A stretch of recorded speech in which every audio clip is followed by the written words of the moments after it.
25 साल की सेलेना पैसों के लालच में एक 50 साल के बुढ़े से शादी कर लेती है, पर वो नहीं जानती थी कि वो सन की बुढ़े ने भी सिर्फ अपने बॉडी नीड्स पूरे करने के लिए ही उससे शादी की है। वो सुबह शाम यहाँ तक कि सेलेना के मर्जी के खिलाफ जब चाहे तब उससे क्लोज होता था, और अगर इस दौरान सेलेना उसे रोकती तो वो उसे जानवर की तरह मारता भी था। पर एक दिन कहीं घूमने आने के दौरान ज्यादा पी लेने की वजह से आदमी पैर फिसल कर नीचे गिर जाता है। इस दौरान वो बच तो जाता है, पर उसका पूरा शरीर पैरालाइज्ड हो चुका था। लेकिन इस बात से कहीं ना कहीं सेलेना बहुत खुश थी, इसलिए वो उसी रात अच्छे से नहाकर एक हॉट ड्रेस पहन के आदमी के पास आकर उसे उकसाने लगती है। इन सबसे आदमी को उस पर गुस्सा तो आता है, पर अब वो चाह कर भी कुछ नहीं कर सकता। अगले दिन सेलेना आदमी का ध्यान रखने के लिए एक मेल नर्स को हायर करती है। लड़का भी पहली नजर में ही सेलेना के सुंदरता को देख मोहित हो जाता है। वो अपना सारा काम खत्म करके सेलेना के रूम में आकर उसके कपड़ों को देखने लगता है। फिर वहाँ के चेस्ट बोर्ड पर एक चाल चलकर नीचे आ जाता है। पर रात में सेलेना देखकर ही समझ जाती है कि यहाँ जरूर कोई ना कोई आया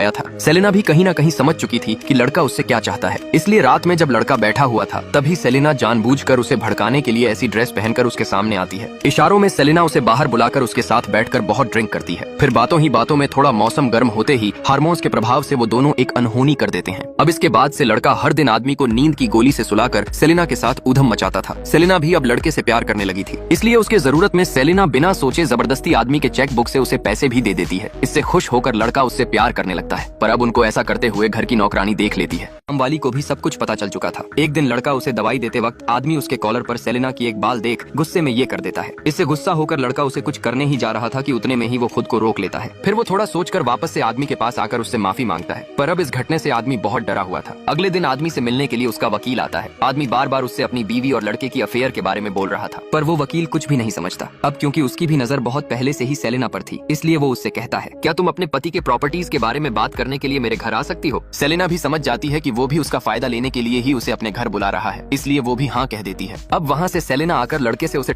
टाने के लिए कहता है, पर लड़का राजी नहीं होता। टाने के लिए कहती है, पर लड़का राजी नहीं होता। अब लड़का भी समझ चुका था कि सेलेना प्यार के जाल में उससे गलत काम करवाना चाहती है, इसलिए वो अगले दिन उससे कुछ दिनों का छुट्टी लेकर सेलेना के कॉल्स और मैसेजों को इग्नोर करने लगता है। पर एक दिन सेलेना उसे रोते हुए कुछ वॉइस मैसेज भेजने पर लड़का आकर देखता है सेलेना एक गलत कदम उठा रही है, इसलिए वो उसे शांत करते हुए भरोसा देता है। पर उसी रात सेलेना फोन करके उसे जल्द से जल्द घर बुलाने पर लड़का आकर देखता है आदमी सांस नहीं ले रहा। वो उसे CPR भी देता है, पर कोई फायदा नहीं। तभी सेलेना कहती है, मैंने ये सिर्फ हम दोनों के लिए ही किया है। लड़का भी अब समझ जाता है कि वो सेलेना के जाल में गंदा फंस चुका है। अब सेलेना उसे फोन करने पर लड़का साफ कह देता है, मैं इस झमेले में नहीं पड़ने वाला। लेकिन थोड़ी ही देर बाद लड़के को पुलिस का कॉल आता है। दरअसल वो लोग आदमी के भाई के कंप्लेंट पर सेलेना और लड़के की पूछताछ करने आए थे।